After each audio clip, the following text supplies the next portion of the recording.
Hello दोस्तों, नमस्ते। आज हम लोग बायलिंगुअल मेथड के बारे में जानेंगे। जो बायलिंगुअल मेथड है दोस्तों, ये ग्रामर ट्रांसलेशन मेथड और डायरेक्ट मेथड का मिक्सअप होता है।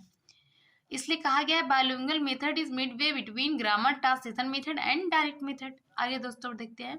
इन this method use both language, native language and target language.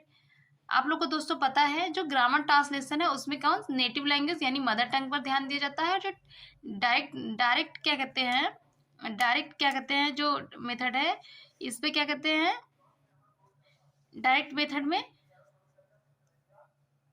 Target language पे ध्यान दिया जाता है। ठीक है दोस्तों, आगे बढ़ते हैं।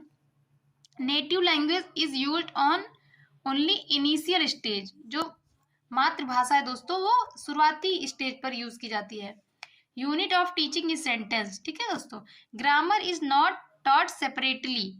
This method is developed by CJ Dodson of Wales. बहुत इंपॉर्टेंट है, कई बार पूछा गया है, CJ Dodson of Wales. In this method teachers teach target language equivalent to the native language. ठीक है, मतलब टीचर जितना क्या कहते हैं नेटिव लैंग्वेज बताएगा उतना ही टारगेट लैंग्वेज बताएगा। ठीक है, इन this method mother tongue is used by only teacher. जो मदर टंग है बायलिंगुअल मेथड में केवल टीचर यूज करता है, स्टूडेंट नहीं। ठीक है, the bilingual method is comparatively recent method. ठीक है, it is a midway between GTM and direct method. GTM मतलब grammar translation method. It is an improved method. ठीक है, the teacher gives an oral mother tongue stimulus to get the foreign language response from the students. Word to word translation is not done. Mother tongue used in restricted manner.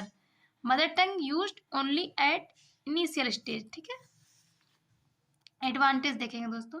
It gives fluency in speech as it gives speech practice. This method suits majority of Indian teachers. It is economically and time saving method. आगे बढ़ते हैं, disadvantage देखेंगे। This method may degenerate into grammar translation method. It is only useful at junior level. Used in overcrowded classrooms, save time and money. This method is not expensive. Okay, thank you दोस्तों। Please like, share and subscribe my YouTube channel.